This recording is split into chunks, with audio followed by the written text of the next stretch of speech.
Your sink might be smelling bad. Simply because you're not maintaining it properly. Today I'm going to show you how to replace all the plugs. Replace all the pipes, but I'll also show you how to take everything apart.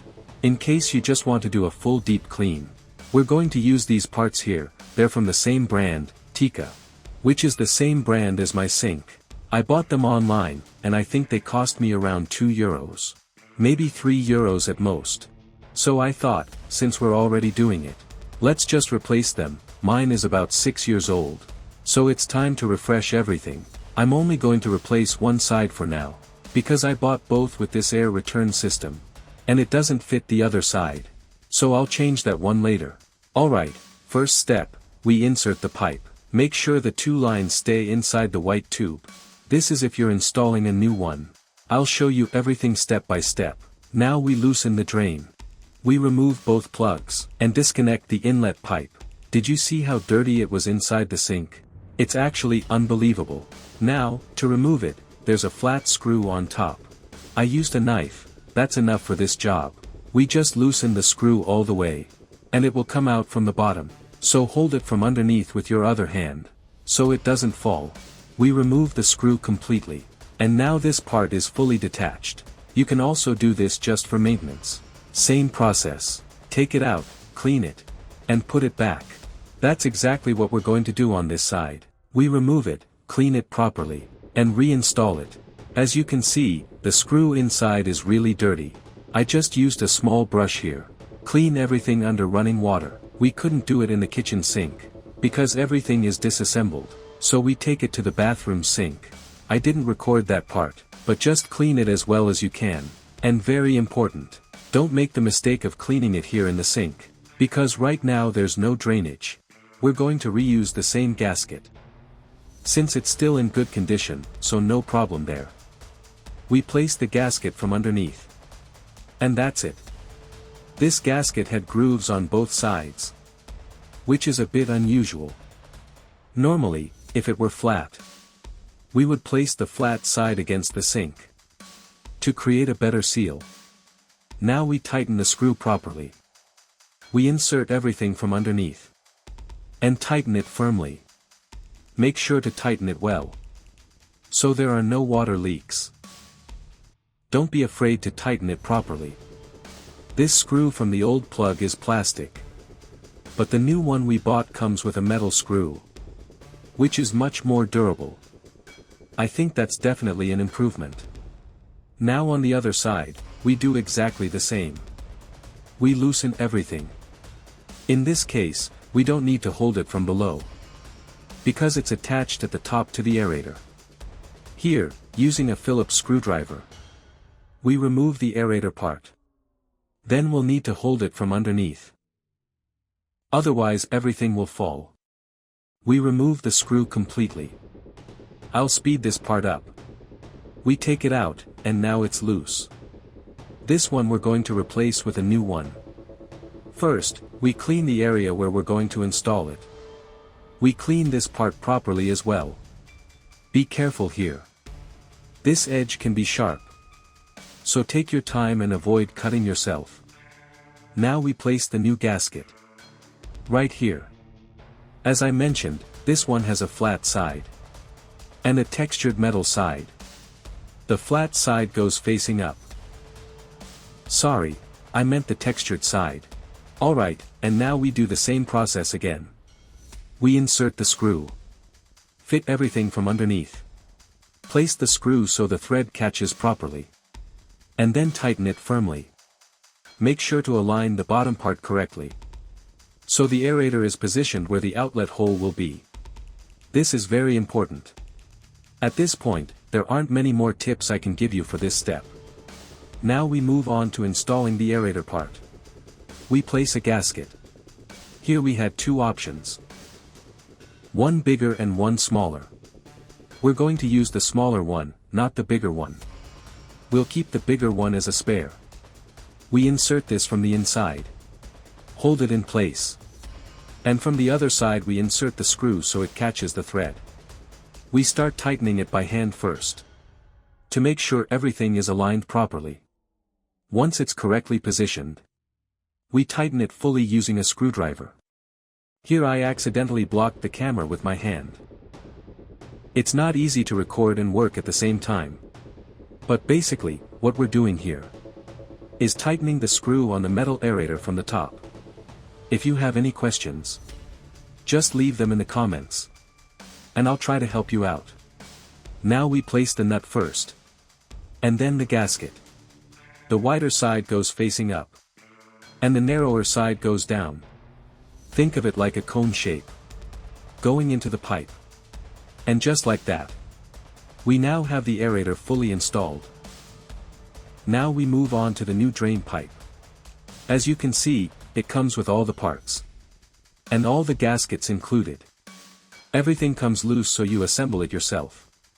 Like I said before, if you don't want to replace everything, and just want to do maintenance, you can simply take apart the old one, check how it was assembled, clean it properly, and reinstall it.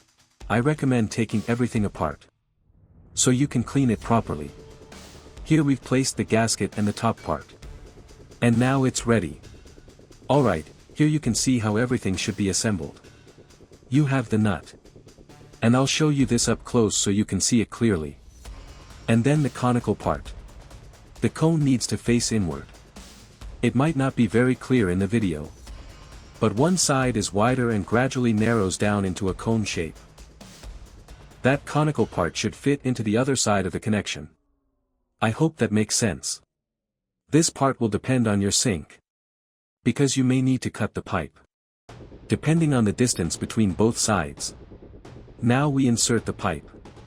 After cutting, it's important to sand the edges properly, so there are no rough residues left. I didn't record that part, but just use sandpaper to smooth the cut, so everything fits nicely. Now we assemble it as I mentioned. The conical part goes inward, so it seals properly and prevents leaks. Then we tighten the nut.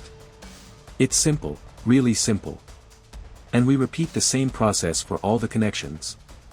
Now, very important tip, this happened to me.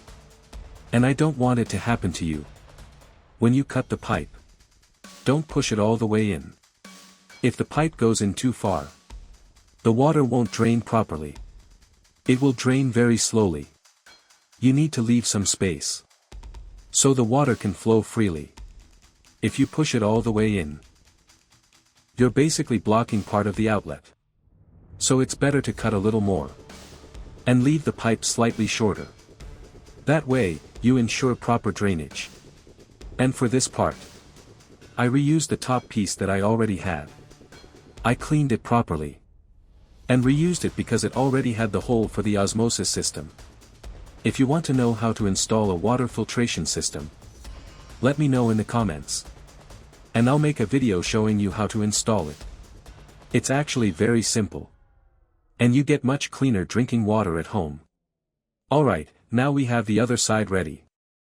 And like I mentioned before, if you push the pipe all the way in, I think you can actually see it in the video. If you push it all the way down, it starts blocking the outlet. You see there? The white pipe is covering part of the exit. That happened to me. At first, I thought there was some kind of built-in stop. But there isn't. If you push it all the way in, you're basically blocking the drainage. And then the water won't flow properly. So I pulled it back slightly. And that fixed the problem. At the end of the video, I'll show you how it drains. And you'll see it works perfectly. I'll also show you a simple trick using hot water to clean the pipes and improve drainage. Now, for this section, we're going to place one connector on one side, and another connector on the other side. This will later connect to the top part of the sink. Now we look for the top gasket, which is the wider one. I think I recorded it, yes, you'll see it shortly. Now we place everything carefully, so it fits properly into position. And that's it. Now we only have the top part left. Everything else is already assembled, except for the top connection. And below, we still have the air return system. I don't remember the exact name right now. This part is to prevent air from coming back up. So it acts as a kind of. I don't remember the exact name right now.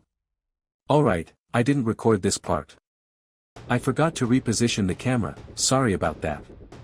But basically, what we did was screw the top pipes into place. There's nothing complicated here. You just fit them in and tighten them. This piece is part of the anti-return system, which helps prevent bad smells from coming back up. Now we tighten everything properly. Make sure the gasket is correctly positioned. And then tighten it firmly. Next, what we're going to do is connect the bottom part. From the section we just assembled, we add a gasket and a nut. And then we install this anti-return unit. As I mentioned, this part isn't visible in the video. But I'll explain it clearly. You place the gasket with the cone facing downward. And this becomes your main outlet drain. So we place the gasket. Then the rubber seal. And this piece already comes prepared to be screwed into the anti-return section. Now we're going to use this drain cleaning tool. If you don't know it, this is something we use about once a year. We insert it into the pipe, in case there's any buildup or early blockage. As we push it in, it helps clear out debris and improves the flow. You'll notice that sometimes it gets a bit stuck. That's normal. You just pull it out slightly and push it back in again. In and out, slowly, until it goes through completely. You can also twist it a bit to help it move forward. Just be careful not to force it too much. We don't want to damage any of the seals or connections inside the pipes. Alright, I'm going to speed this part up on camera, because it took us around 10 minutes to reach the end of the pipe. At the end, we move it back and forth like this. The cable rotates as you push it, scraping against the walls of the pipe and helping to loosen any buildup. This helps clear partial blockages. To finish the process, we'll pour hot water through the pipes, so anything that was loosened gets flushed all the way down. Now, when pulling the tool out, use a piece of paper or a cloth.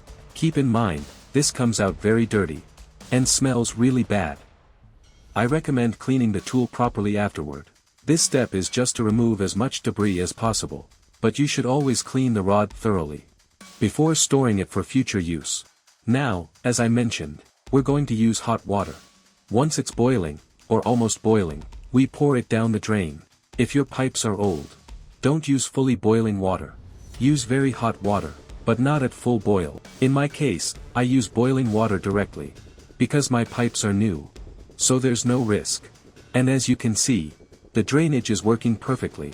Water flows down smoothly, without any issues. So, mission accomplished. Now we're going to do the same on the other side. On this side, it feels like it drains a little bit slower. Maybe there's still something slightly blocking it. Since both sides share the same outlet, they should drain equally. I'll probably adjust one of the pipes. Maybe it's not perfectly aligned. I might need to remove it and cut it a bit shorter on the right side. And now I'm going to show you one final trick. I'm going to leave this paper underneath for a few days. That way, I can check if there are any leaks. If water drips, you'll see it right away. And that's it. If you found this video helpful, don't forget to like and subscribe. And I'll see you in the next one.